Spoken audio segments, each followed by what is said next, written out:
Good evening, ladies and gentlemen, and welcome to an evening shaken and not stirred. I have here my, well, it's not really a martini, but I'm going to pretend it is. It's a glass of water with some lime juice in it. How decadent. Good evening. I hope you're all well. Now, look at this, ladies and gentlemen. Click. A tuba is switched on. Click. A tuba is switched off. Click. Some other stop is switched on and switched off. Yes, ladies and gentlemen, it's here, it's done. The new PC is here. It's working. It's alive and it's working and it's really doing what it's supposed to be doing. And fingers crossed, lots of fingers crossed. Please all cross your fingers. Keep your fingers crossed. Apart from, of course, when you're clicking the thumbs up button and hitting the subscribe button, and you know what to do. But yes, it's here, it's working, and it sounds amazing. Now, I don't think you can hear much of a difference on a live stream thanks to YouTube and its horrendous compression techniques. But when we get round to recording this and putting proper videos out, you will hear the difference. Oh my goodness, you will hear a difference. The difference is frightening, to be honest. I don't know how I managed to spend the last 1.5 years playing on an old Mac in the hope that things would sound good. And this is just unbelievable. So the hardest part, believe it or not, was not building the PC, not installing Windows, not installing the organs, not getting any of that. Then the hardest part was tweaking Windows so that this runs stably without any weird background stuff going on. You know what Windows is like, there's always something going on in the background. Well, no longer. I've managed to get it to work stably. So fingers crossed it stays doing that. While I was getting things ready this afternoon, there was the tiniest of little glitches in between, but it sorted itself out, so I ignored it. Now, ladies and gentlemen, this evening we are going to be listening to and looking at and talking about the wonderful music connected with the James Bond films. Now, back in 1962, the first James Bond film appeared, Dr. No. It was just called James Bond and Dr. No, I believe was the original working title. And a wonderful piece of music composed by some guy called Monty Norman appeared for the first time. And the piece of music appeared in a very different way. It didn't start with the legendary James Bond theme, which is the... It didn't start like that. The film started with this bit. That's how the film started, with the swingy bit. And then it all calmed back down and went back to... Then it went back and did that. So yeah, everyone thinks that the la la la la la, those menacing semitones, that's where James Bond started. That's not true. Anyway, we're going to be talking a lot about that tonight. Now I have a couple of surprises, and I hope we get through as many pieces of James Bond music as possible. But in the time we have, there is no chance we will manage to cover music from every James Bond film. We are working in chronological order this evening, so of course we're starting with the wonderful music of Mr. Sean Connery as James Bond, probably the best James Bond of them all. I have to say that because I'm Scottish.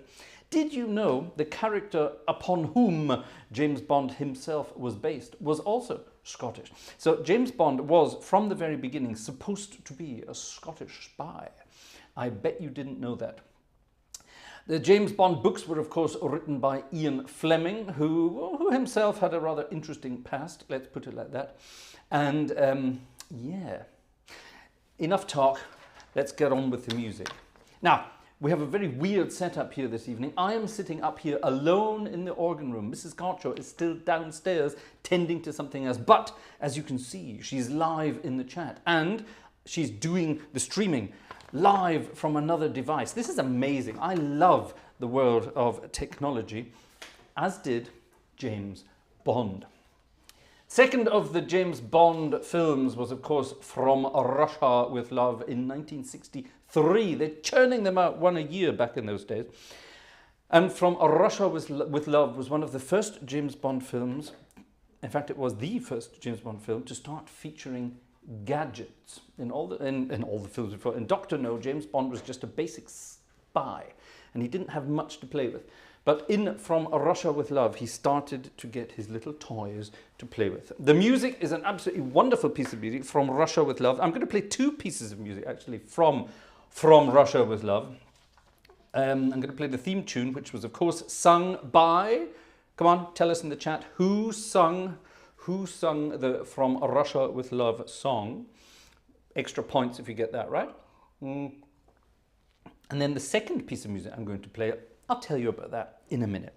Right, ladies and gentlemen, we're going to stick to the key of E minor, which is where the original James Bond theme is, and we're going to play From Russia with Love. This, by the way, is the magnificent inspired acoustics instrument sampled from the Melbourne Town Hall, one of the largest sample sets out there, well over 150 stops of greatness. And let me tell you, on a new PC, with all the toys, with all the bells, with all the whistles, it needs no tweaking whatsoever. You just load it up at full volume, you put everything on, all the polyphony settings as high as you can get them, and you add some reverb from the hall itself, from Melbourne Town Hall itself, and it sounds marvelous. It sounds like a completely different instrument. It's absolutely wonderful. Adrian Morris got it right. It was, of course, Matt Monro.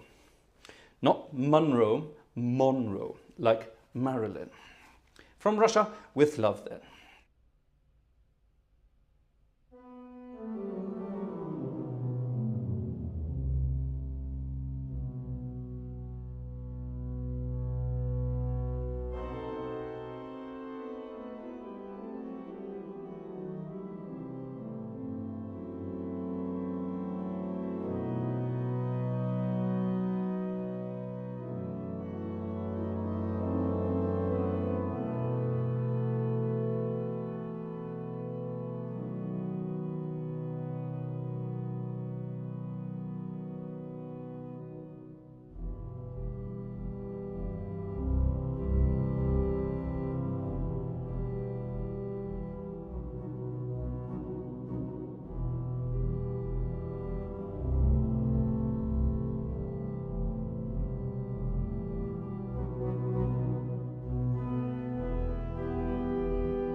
That is a piece of music simply entitled James Bond 007.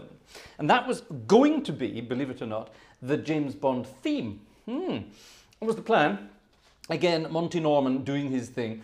And that was going to be the actual James Bond theme. And that was a piece of music not from On Her Majesty's Secret Service. That was still from Russia with Love. That's where that first appeared. A wonderful, wonderful piece of music. How are you enjoying the sound, ladies and gentlemen? What do you think of this? Wow, the enormous fanfare trumpet giving the big stuff. It's wonderful, isn't it?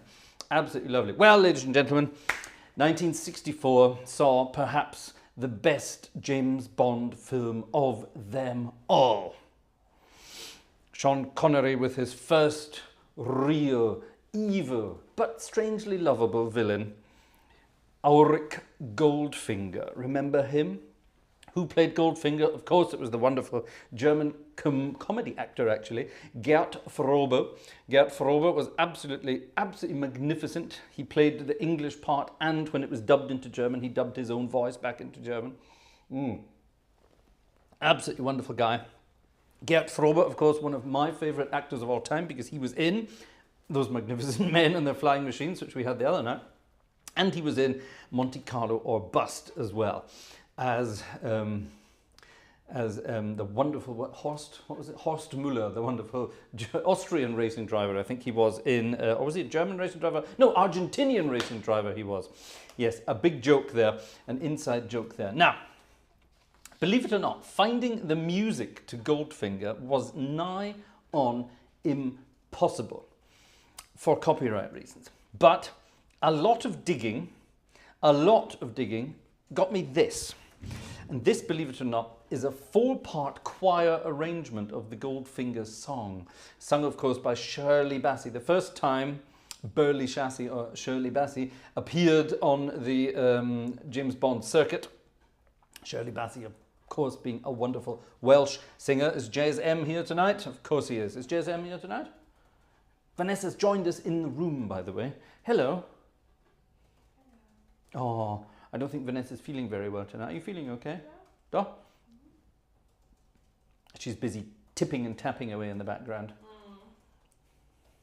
She is very much my Miss Moneypenny this evening, I suppose. She's doing all the hard work in the background while I sit here and just do all this kind of stuff. I wish I could show you Vanessa tonight, because I got dolled up for the night, but I couldn't find, believe it or not, my smoking jacket.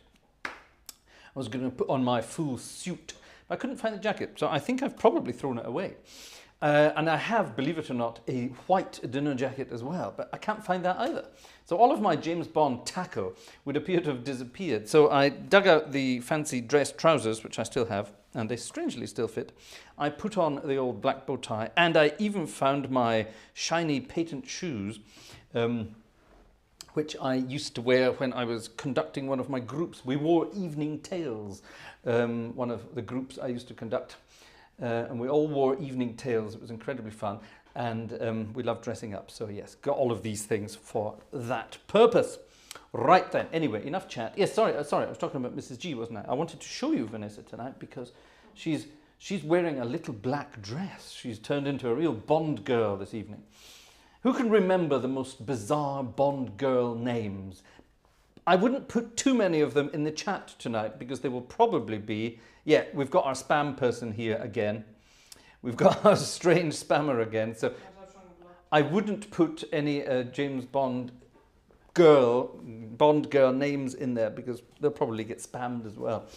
I wonder why. Yes. I am now... who said it earlier this evening? Someone said it at the beginning of the chat. I am now a PC user, but I'm definitely not PC myself. Politically correct. Absolutely not. Right, folks. Goldfinger. Wah, wah, wah. That's the first time we heard that. Wah, wah. It's the first time we heard this as well. Let's see what this sounds like on the organ of Melbourne Town Hall. That's too quiet.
Goldfinger.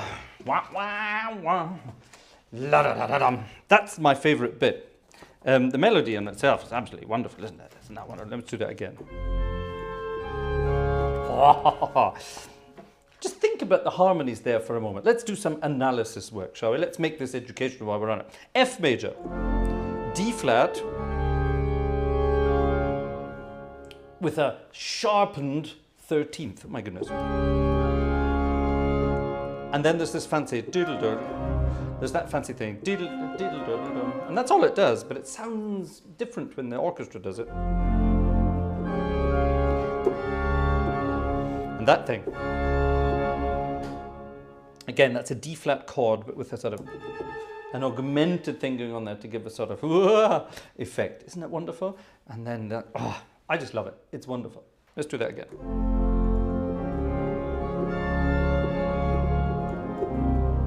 And then it suddenly turns into a circle of fifths for Uncle Graham. And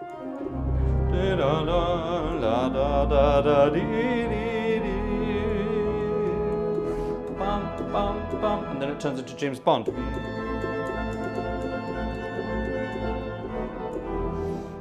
then we're in E minor. Where did that come from? It's all over the place. Anyway, wonderful, wonderful piece of music. Now, not tiring of Welsh singers, things moved onwards in 1965, and we moved on to the wonderful thing called Thunderball. Thunderball is one of my favourite James Bond films. Slightly crazy story, Thunderball, if you don't remember it. James Bond with rather fantastical equipment for the time. But nonetheless, a rather good film, and not Shirley Bassey this time, but a young Welsh guy was hired to sing the theme tune. It was, of course, Tom Jones.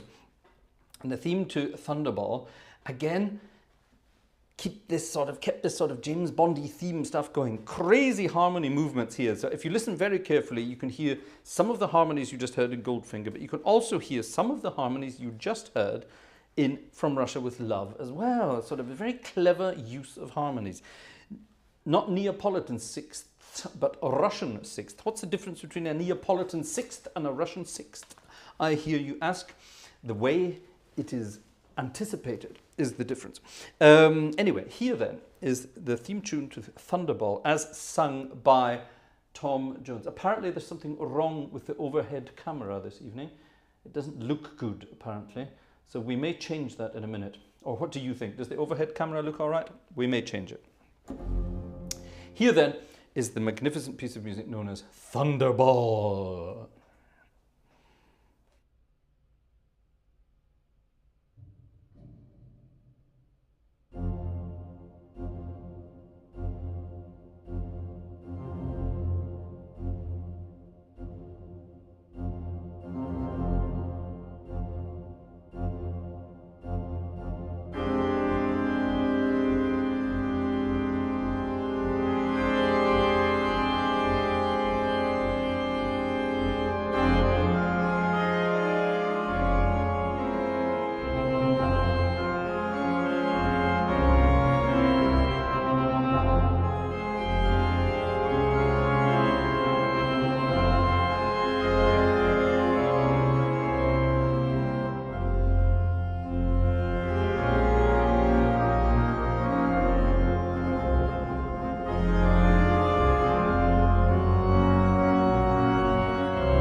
That overloaded the audio there for the first time in a long time. Oh, yes, yes, yes, yes, yes.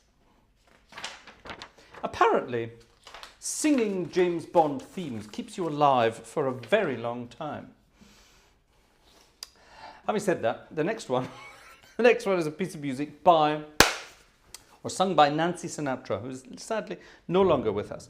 And this is a delicious piece of music that requires me to change registrations. And ladies and gentlemen, through the magic of James Bond and his gadgets, all I do is do this, I do this, I do this, I do that, and I click that again, and I do this. And look, ladies and gentlemen, I have a new set of registrations at the touch of a screen. Why didn't I do this before? This is amazing. I know you're probably laughing at me and thinking, what a troglodyte, he's never used touchscreens before, but this is wonderful. This is absolutely wonderful. This is what it's all about. This is the power of Hauptwerk. And now, I only have one touchscreen at the moment, but I'm beginning to think a second one at some point could go on this side, and then you see I could have this selection of stops on one side and that selection of stops on the other. Although I have to admit, this looks nicer on one screen here, but it is quite small. I didn't want to go for a huge sort of 32-inch touchscreen. First of all, it would have been expensive, and secondly, it takes up too much space. This is a 24-inch, and that will do nicely, thank you very much. I don't have very big hands, so I don't need a big monitor to touch and play with. This, ladies and gentlemen, is... Hold on, I need to get this registration. That's the one we want. We're moving on, we're still with Sean Connery, of course, but we're moving on now to 1967. And this is where things get kind of weird in the James Bond lineup. This is when Sean Connery was beginning to get a bit bored of it all and thinking, right, that's it, this is going to be the last one. And at the time, this was going to be the last James Bond film. More on that in a minute. The film in question is called You Only Live Twice. Theme song, Nancy Sinatra, remember her? Nancy Sinatra, and it's a rather beautiful piece of music, much softer. And I'm going to demonstrate the luscious, and that's the only word for it, the luscious string sounds that this wonderful organ is able to create, a very orchestral, stringy sound. Sorry, I'm getting confused here. But yes, you know what I mean. It's wonderful, absolutely delicious. And I hope you like it. You Only Live Twice, Nancy Sinatra.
You only live twice.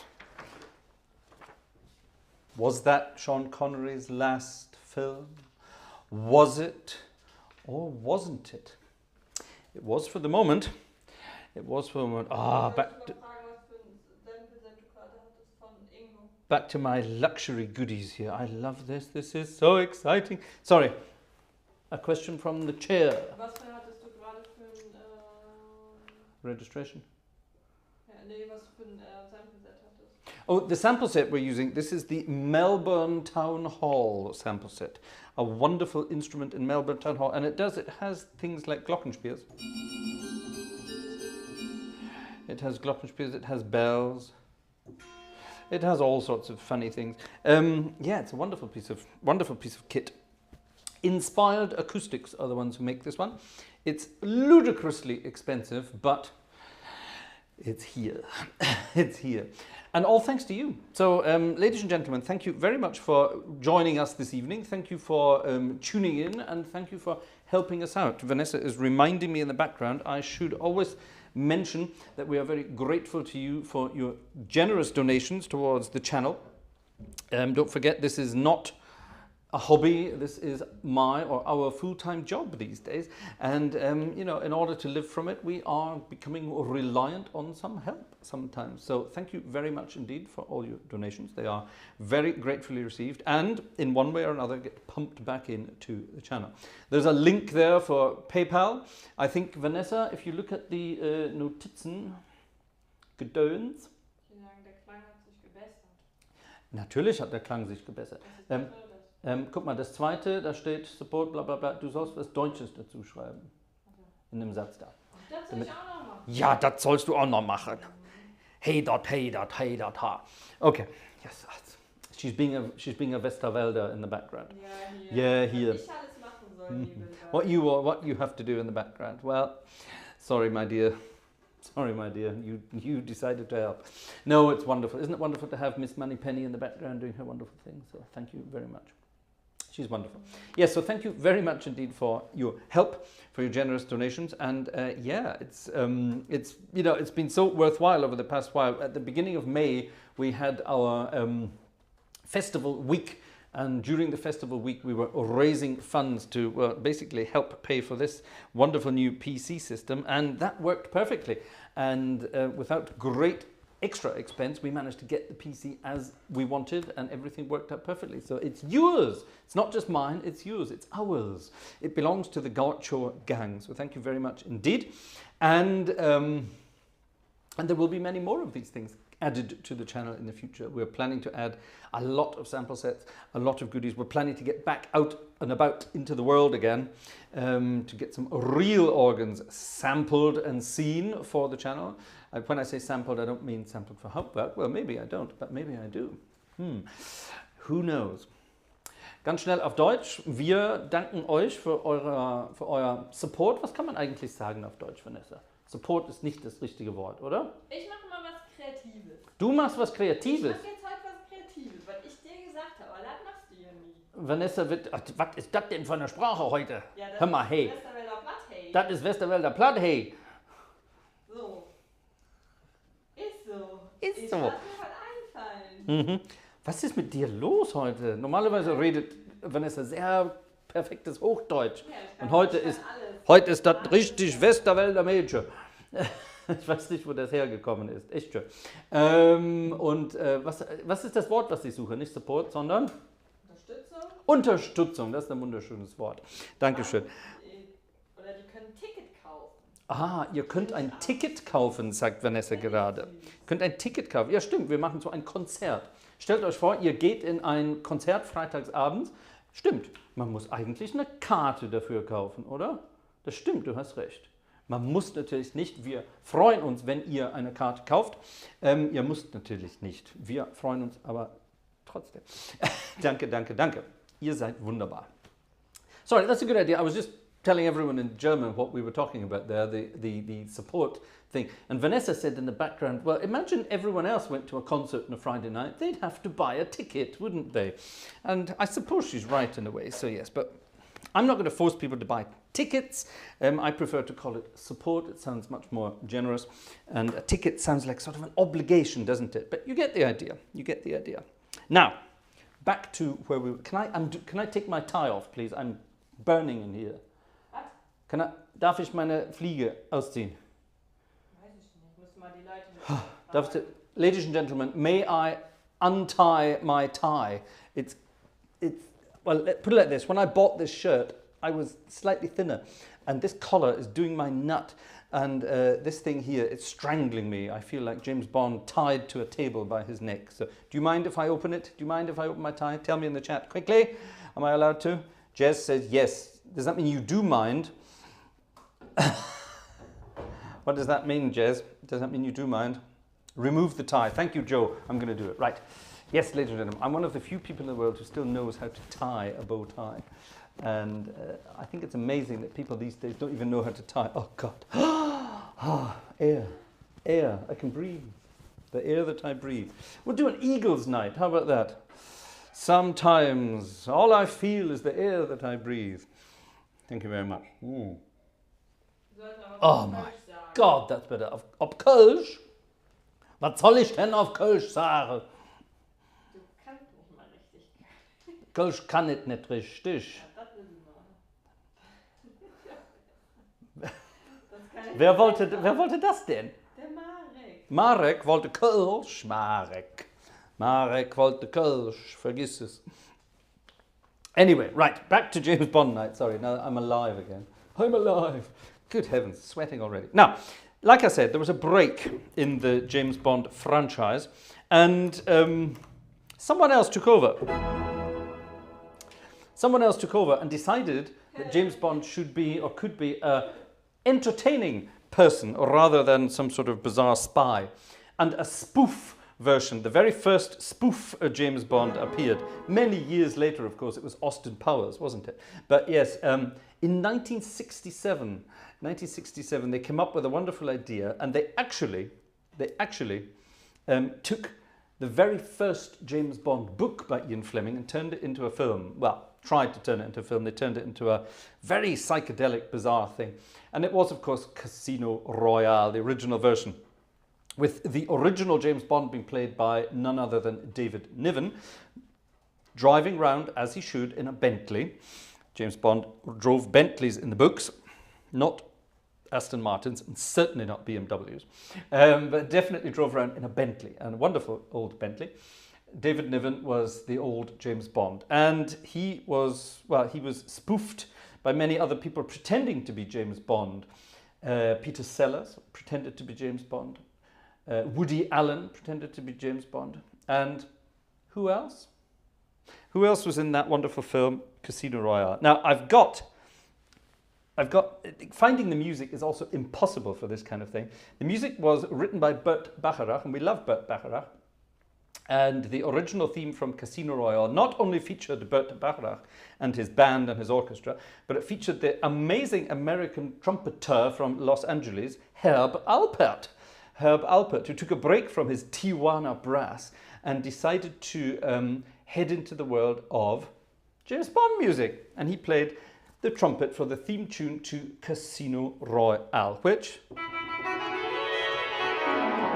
I discovered sounds quite good on the Melbourne Town Hall tuba. By the way, that's the tuba on this organ, and there is something called a fanfare trumpet, a trumpet Victoria for Queen Victoria, which is an absolutely marvelous thing. There's also another tuba called a tuba sonora.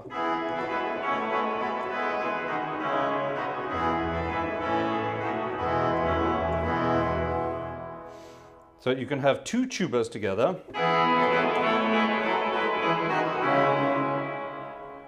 And if you want to deafen the peasants, you can add the trumpet Victoria, trumpet Victoria to that.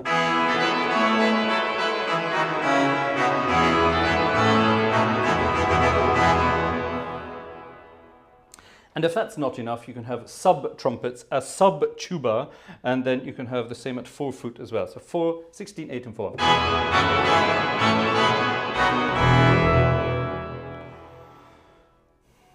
which is just silly, I think you will agree. Now, where was I? I was here. Yes, Herb Alpert and Casino Royale in the horrendous key of E.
Casino Royale in the most horrendous of keys, but a wonderfully funny little tune. Great fun indeed. Believe it or not, it had words. And the words are frighteningly horrible. So we will ignore that. I can't remember who sung it, actually. Who remembers who sung, at the end of the film, the theme tune came back and somebody sang the words to it. It was awful. And a terribly sort of frightfully posh English voice tried to sing it. It sounded terrible. Right then. Now then. Things get rather interesting 2 years later, when in 1969 the world decided, okay, we do need James Bond. So they reached out to Sean Connery, who said, all right, give me $1 million and I'll do it. And they said, ha ha ha, nobody gets $1 million to do a film. And Sean said, all right then, I won't. Playing poker in the hope that they would, of course, then say, oh, damn it, we want Sean, let's go and get $1 million for him. But they didn't.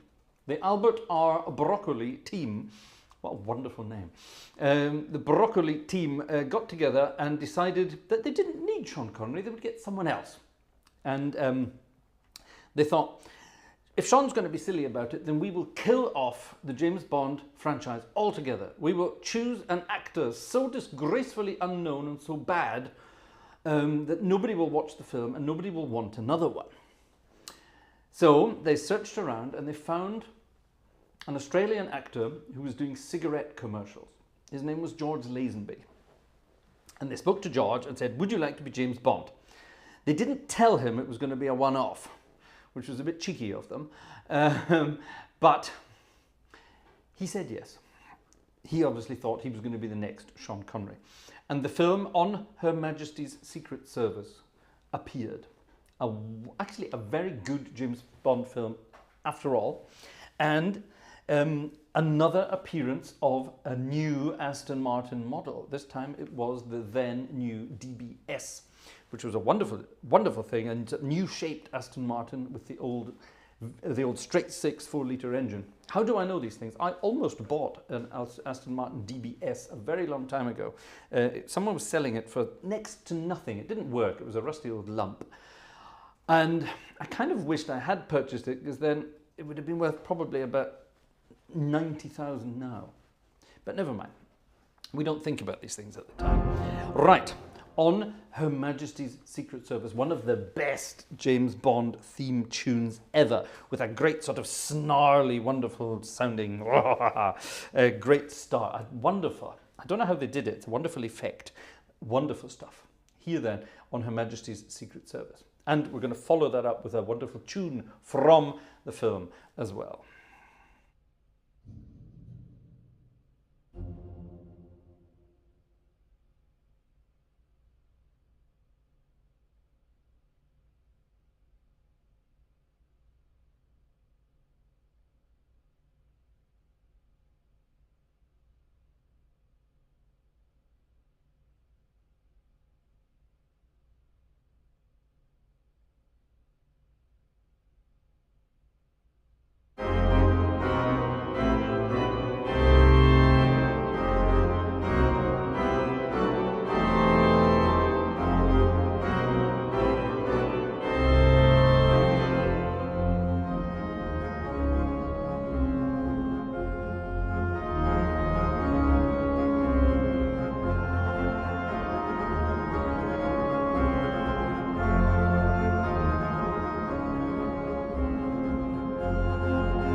I love that.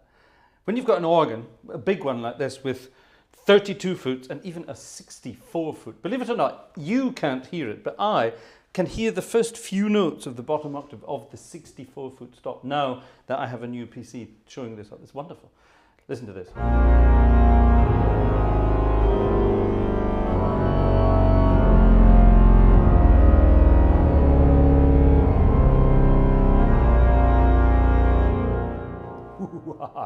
Can you show the pedal, please, Mrs. Gartshore? Number 2 or number 3? Number 2, I think, yes? Number 2. 1, 2, 3, go.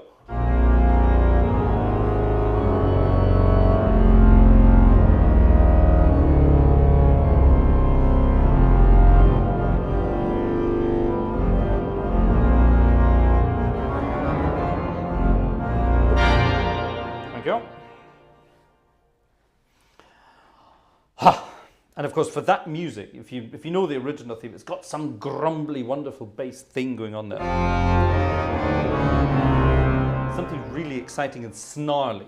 And earlier in the week, while I was sort of, working out which organ am I going to demonstrate the James Bond music with, there was really only one I could use, and it's this one, because of all those wonderful, crazy effects it has. It's wonderful. However, it is very good at doing soft stuff as well. He said, changing his registration once more. Bing! Oh, I love this. This is so much decadence you can't believe.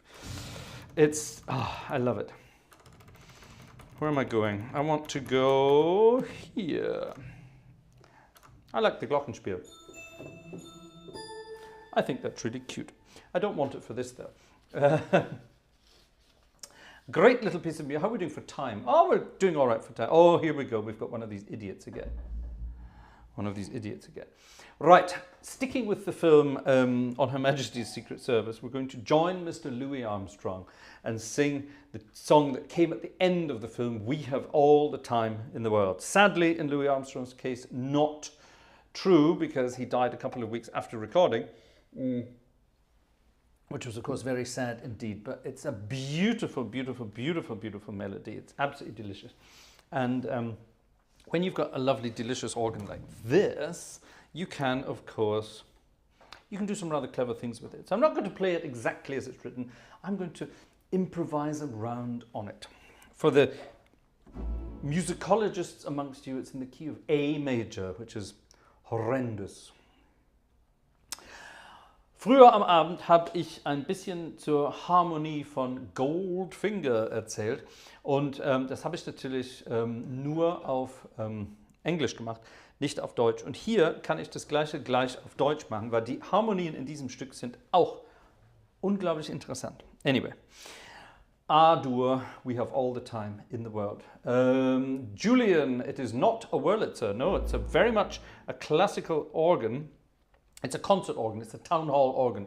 It was built by, who knows who built the Melbourne Town Hall instrument originally.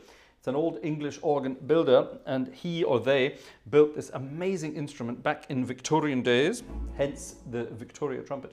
Actually, did they build it during Victorian times? Or was it Edwardian times? I'm guessing it was probably more Edwardian times.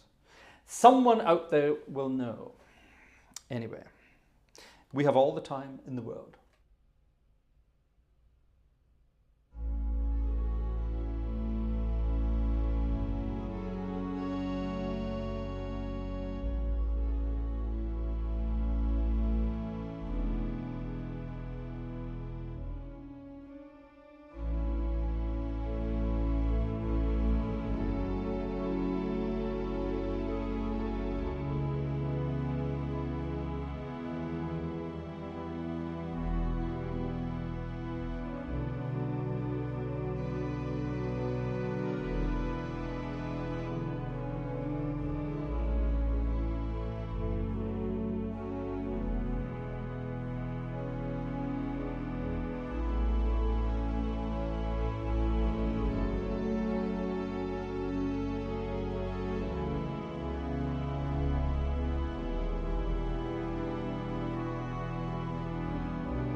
I'm not going to do the Louis Armstrong impression, but you know how it goes, yeah? You've got to have the full Corona voice to do it, I think. Poor old Louis Armstrong, that was the last number he recorded for us. What a beautiful number it was indeed. And yeah, the harmonies in that piece of music are just so delicious. I don't know if I don't think you would have caught it, but here in my head with my headphones, that last note on the bottom A, where was I? I was there, wasn't I? On that bottom A there, I've got the 64-foot stop on, which is bananas. You can't really hear it, you sort of feel it. And it's absolutely beautiful the way they've managed to capture what that stop does with inspired acoustics. And that wasn't coming through on the iMac, which is sitting over there at the moment. That wasn't coming through, but here it is coming through, and it's quite amazing. It's sort of a very bizarre sort of, you sort of feel it in your guts, if you know what I mean. And it's coming through the headphones. I don't know how that works. Wonderful. So, should you decide to write a song, try taking the harmonies of this song. It's just wonderful. When I talked about the harmonies of Goldfinger, I did that in English. And somebody, who said it? Wer wollte Harmonielehrer jetzt? Soneja. Soneja, okay. And Soneja, who's in the chat, wanted some sort of German version of the harmony tutorial that I was doing at the time. So I'm going to do this little harmony tutorial in German, okay? So bear with me. Okay, Harmonielehre für Soneja. Dieses Stück ist in A-Dur und ja, es fängt an und macht wirklich nichts Außergewöhnliches. Das stimmt nicht. Wir fangen an hier, A-Dur, gehen auf die 6. Stufe, nichts Neues hier, die 3. Stufe, auch ganz schön. Aber dann, oh mein Gott, wo kommen wir jetzt hin?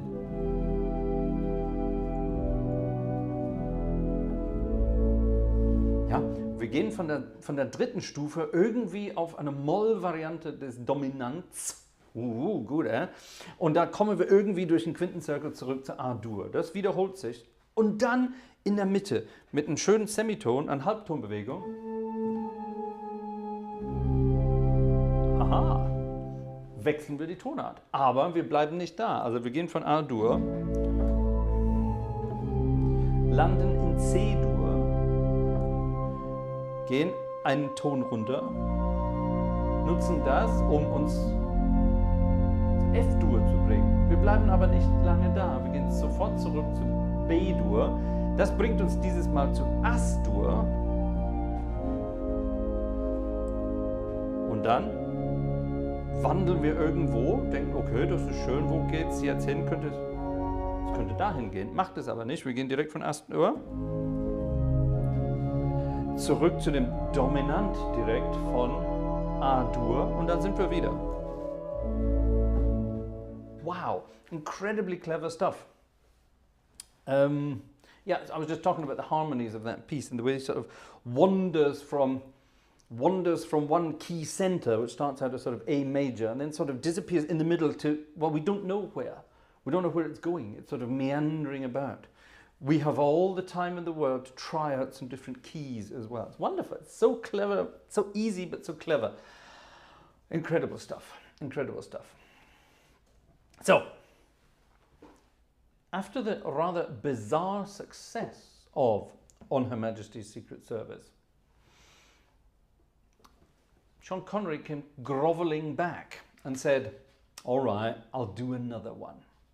I'll do another one, but that's it. So they agreed.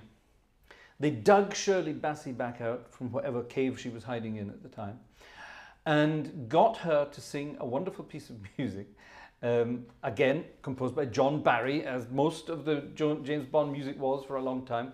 John Barry was not the composer of the original James Bond theme. That was Monty Norman, but Barry arranged it for the orchestra, and he did all the other sort of stuff. And this was one of his better ones as well. I think this is wonderful. And this was definitely Shirley Bassey at her best as well, doing what she does best. Diamonds Are Forever. We're into the 70s finally. 1971, 9 years after James Bond appeared, he came back again, or Sean Connery came back again, to do Diamonds Are Forever. Shirley Bassey sang it. I think we'll stay on the solo-y stuff for this one. I don't think we need the big brash sounds here. Da da da da. Yeah, there's a da da da da da da da, isn't there? There's a thing in there. I think we'll stay gentle for this one, though. I'm in a gentle mood at the moment. Where shall we go from? Let's go from about there. Diamonds are forever.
Sorry, we had to get a cha-cha-cha in there somewhere, didn't we?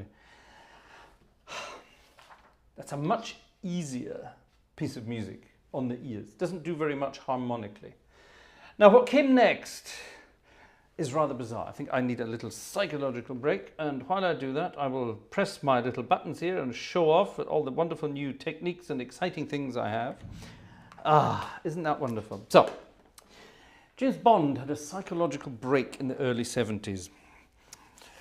The company decided they'd had enough. That'll do. But the public decided otherwise.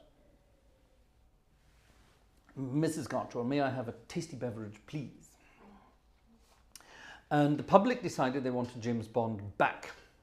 However, Sean Connery, who had been playing Bond up to now, and who reappeared for Diamonds Are Forever, the company decided he was getting a bit on. He was getting a bit old. And let's face it, the wigs were getting more and more noticeable as the time went on. I have a wonderful anecdote about meeting Sean Connery as a young boy.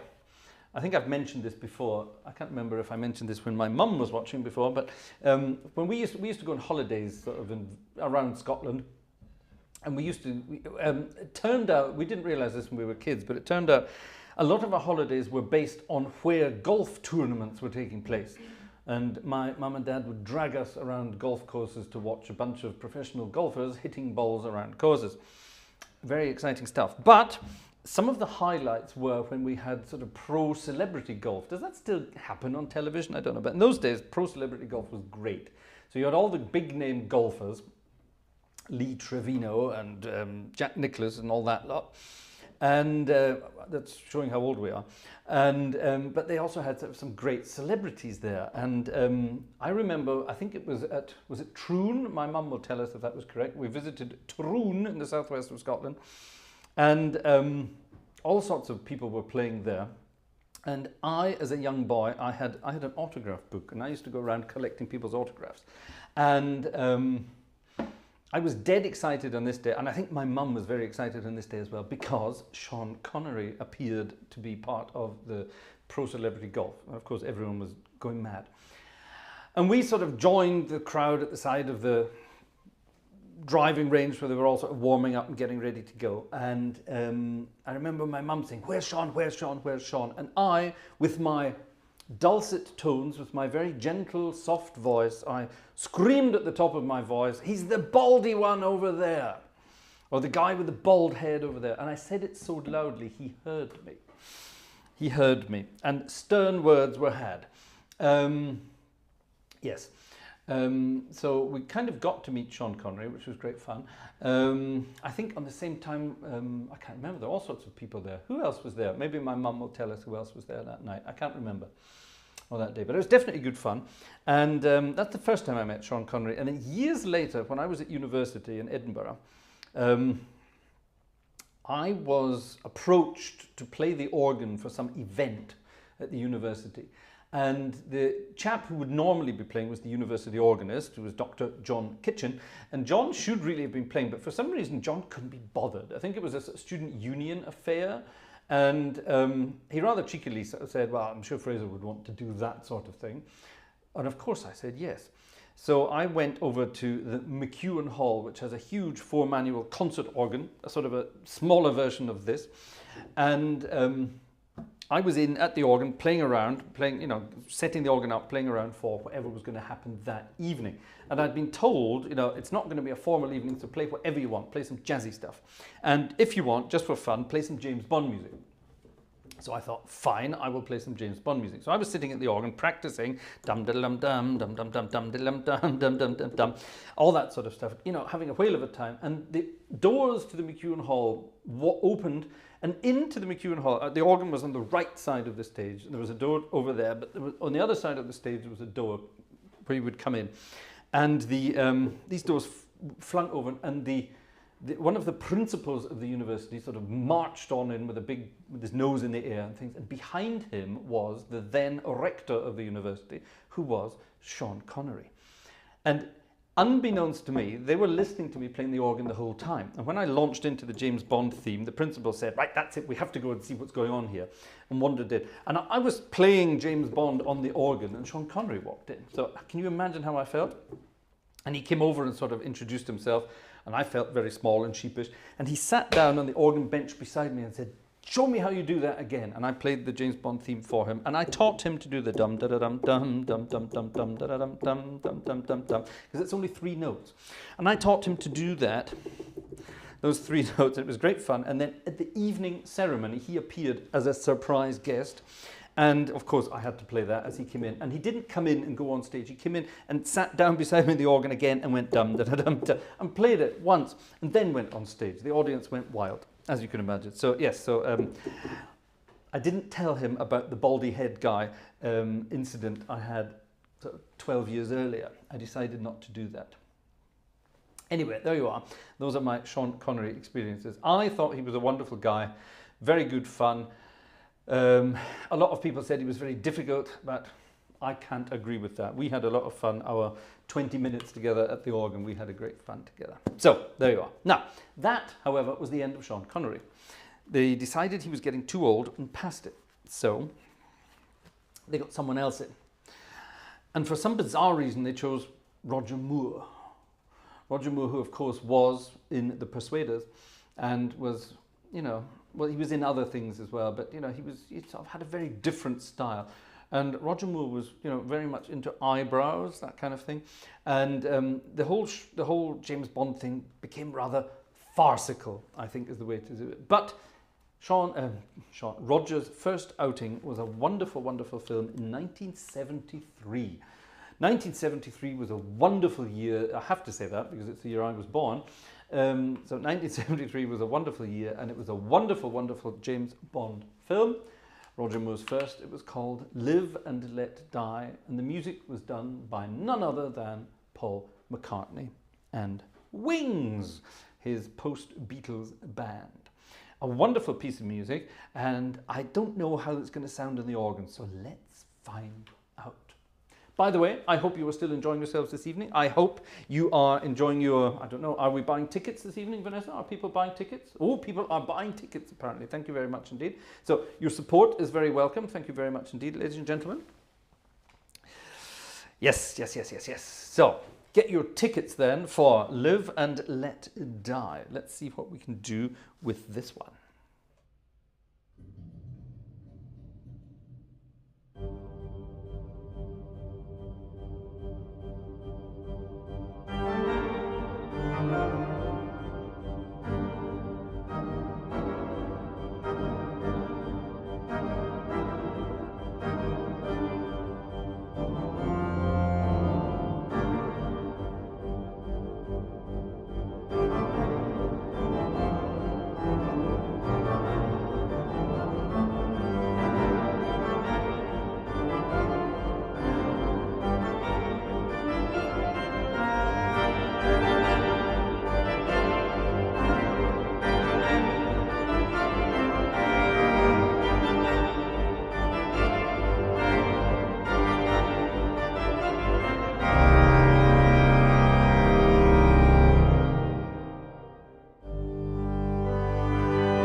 Ooh, a spooky ending. And then we cut into the first scene of the film. Yeah, wonderful stuff. Good, isn't it? I like that. Now then, due to the success of the first Roger Moore number, he came back. He came back, this time to be faced with the evils of Mr. Christopher Lee. Christopher Lee with his wonderful voice. Did you know that Christopher Lee was not only a great aficionado of heavy metal music, but also a performer of heavy metal and even death metal? Can you believe that? Christopher Lee with his wonderful voice. Christopher Lee was also one of the golfers in the pro celebrity golf thing. Again, a huge guy. Christopher Lee was enormous and an absolute gentleman. I met him a couple of times in London, just purely by chance, at some do I was at. And I was very amazed by his voice. This was an event I was at, and there were two people. It was an old classic car thing I went to. And Christopher Lee was there, just being part of the audience. But the whole thing was being hosted by Prince Michael of Kent. And for some reason, towards the end of the evening, probably because we were all drinking quite a lot, I was standing at the bar next to Christopher Lee, who was talking to Prince Michael of Kent, and the two of them were bellowing at each other with these enormous voices. It was quite amazing. It probably is what made me deaf over the years. Who knows? Right then, Christopher Lee was, what was his name? What was his name? Something beginning with C. He was the man with the golden gun, of course. And a great piece of music again here. The man with the golden gun. Oh, get ready for this.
Cha-cha-cha-cha-cha.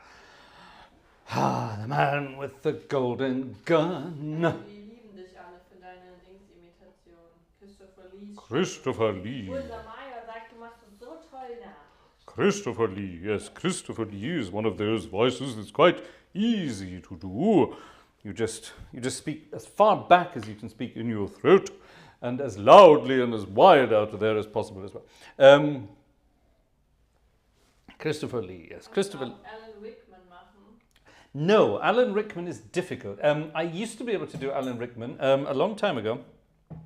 You have to be in the mood for Alan Rickman. You have to listen to him for hours and hours and hours to be able to do Alan Rickman. It's just quite difficult. I was brought up on a diet of, and blame my dad for this, I was brought up listening to The Goons, which was an old 1950s radio program on the BBC in Great Britain, The Goons, and it was on the BBC Light program, the Light Entertainment program, which then, of course, at some point became BBC Radio 2. And the Goons were Harry Seacombe, Spike Milligan, and Peter Sellers. And they all did various different voices and played different characters in this bizarre radio series called The Goons. And they did a lot of music as well. They were all very musical. Harry Seacombe was a wonderful singer. Spike Milligan was a brilliant trumpeter and jazz guitarist. Nobody knows that. And Peter Sellers could play everything, kind of, but not very well. Yeah, I was brought up listening to The Goons, and my dad and I used to roll around the floor listening to The Goons and all the different voices. And over the year, I'm starting to do it already. Over the years, we sort of impersonated the Goons' voices. And when I was at university, again, back at university, we had a Goons Society, believe it or not, which I performed in, and I did all the Peter Sellers voices in the Goons Society. And yes, I'm not going to do them tonight, but at some point, I dare say we might have a little Goons, a tribute to the Goons evening, where I will do my Major Dennis Bloodknock, and all those wonderful things. Yes, yes, terrible, terrible. Here comes Charlie, and all those silly old things. I used to do that all the time. And an old friend of mine, one of my old flatmates, we used to do this together. We had answering machine messages on our flat, and we did it as the Goons.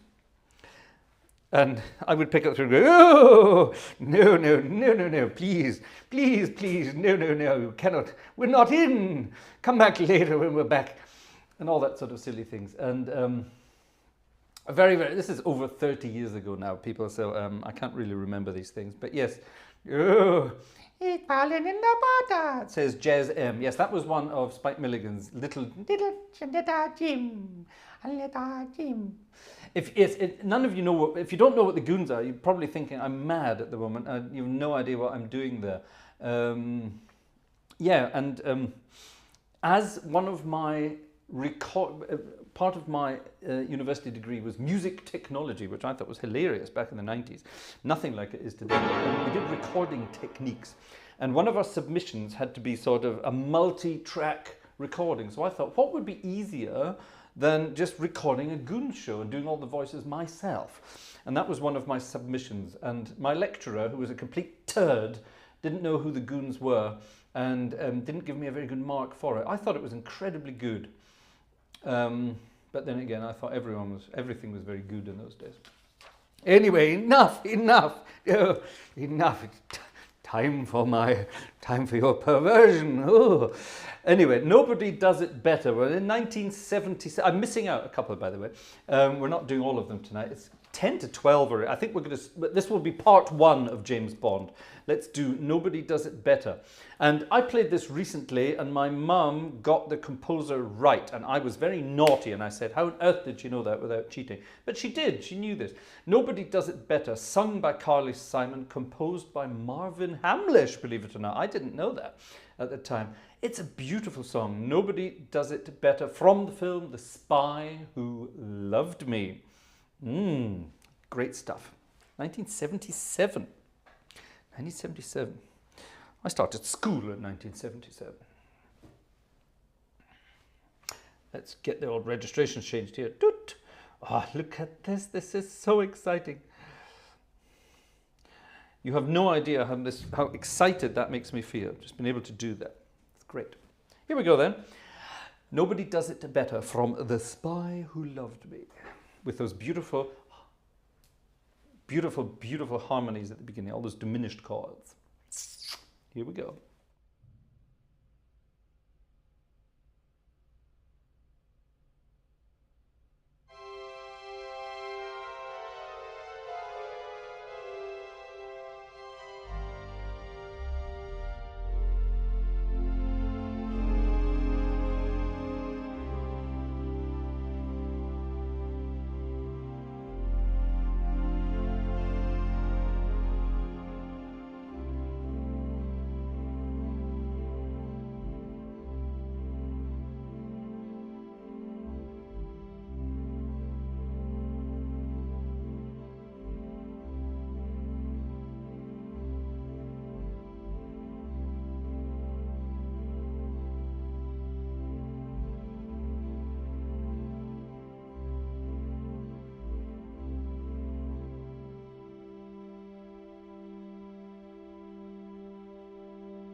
It turns out, ladies and gentlemen, it turns out, when I printed this out earlier today, I only printed out the accompaniment, and I forgot to print out the melody, which is a bit stupid of me, so I'll do this again. If you can hear in the background, the printer is doing its thing. Sometimes, I'm very stupid. Here is another piece of paper. Here is another piece of paper. Oh, on two big pieces of paper. Oh, normally I print everything on one piece of paper to save paper, but I'm obviously blind, so my wife thinks I need to do it this way. Right, ladies and gentlemen, ignore the last 2 minutes and let's do this again. Nobody Does It Better, with melody this time.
Sorry, I had a laughing fit in the middle of that, reading my mum's comment there. Yes, my mum having to live with, what did you write? Me, Laura, that's my sister, and our dad.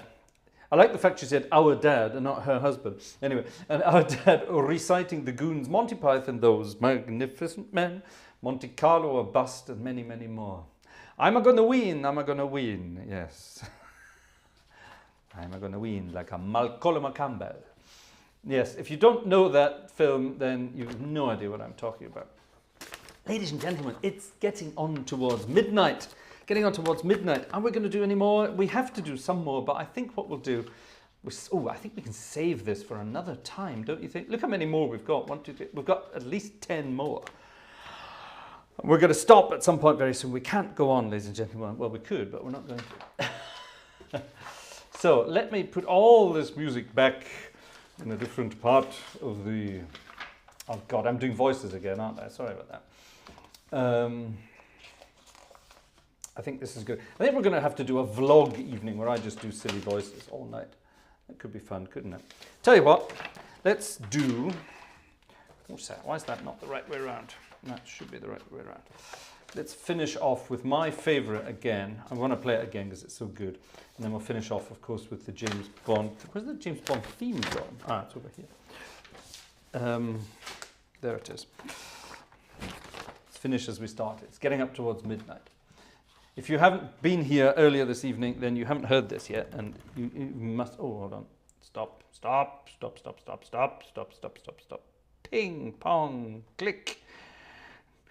Oh. Sorry. I'm turning into Bloodknock again. Yes. We're going to do one more Goldfinger, because I just love it so much. Wow, wow. I love Goldfinger so much. And then we'll finish off with the James Bond theme. Vanessa, it's almost midnight, isn't it? Mm. At midnight we turn into pumpkins, you see, and it doesn't work anywhere like that. Goldfinger times 2.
Ladies and gentlemen, that was James Bond Part 1.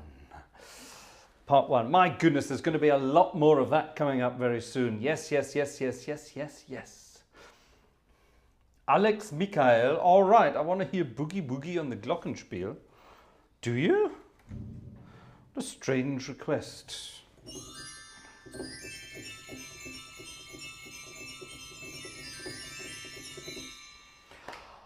Why would anyone want to hear Boogie Boogie on a Glockenspiel? But far be it from me to refuse your requests, ladies and gentlemen. I think then that's it for this evening. Thank you very, very much indeed. That was Friday night as organ music night. That was an evening of James Bond's wonderful music with Miss Moneypenny in the background doing her thing. Vanessa, say thank you very loudly. Thank you. No, you say thank you very loudly. Was war doch? Thank you very loudly. Ach, ist, That's the thank joke. you very loudly sagen. When I say thank you very loudly, you say in the background, thank you very loudly. Yes, yes, yes, she's not going to do it. She won't do it, ladies and gentlemen. Why won't you do it? I don't know. Enough, I say. We'll do a goons night as well. At some point, we'll do all sorts. We'll do all sorts of things. Henry Kran, Mr. Kran. Oh. Anyway, none of that. Yes, thank you very much, ladies and gentlemen. Thank you for being part of the Gartshore gang this evening and every evening. You are all wonderful. If you are here for the first time, please come back. It's not normally as mad as this. I got carried away tonight with my my reminiscing. I think it's the excitement of my new PC and my new instrument. Didn't it work wonderfully? Not a glitch, not a sausage. Absolutely wonderful. What do you think of the sound? Can you hear a difference in the sound? I know I can. I hope you can too. Wonderful stuff. Ladies and gentlemen, thank you very much indeed. I look forward to seeing you on Sunday. On this Sunday, was machen wir denn am Sonntag? Ich weiß nicht, was das Programm Dann ist. guck mal auf dem Programm. Wo soll ich das jetzt finden? Wo sollst du das jetzt finden? You know where to find it. Open up a new thing and you will find it. What are we doing on Sunday? Who's got this is how spontaneous we are. I wrote a program for June and then immediately forgot it. Community. So, Hymns from around the world, no? ja, Hymns, oh good. So Sunday night is a regular... Ist das für Gleiswanderer? Ja, klar. Aber er ist nicht da. Am Sonntag ist er nicht Nee. da? Nein. Okay, well then we'll do something else. Okay. That's fine. Sunday night will be a normal Sunday night is organ music night with a mix of your favourite hymns from around the world and some organ music on different organs. I will get, oh, here's these idiots back again. I will get some different organs sounding nice for Sunday night. So if you are here for the first time, do join us again on Sunday night, same time, same place, and yeah, have some fun and games. I look forward to it. Thank you very much, ladies and gentlemen.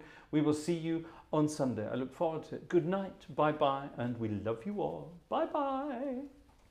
Mrs. Gartshore, it's bye-bye time. Bye-bye.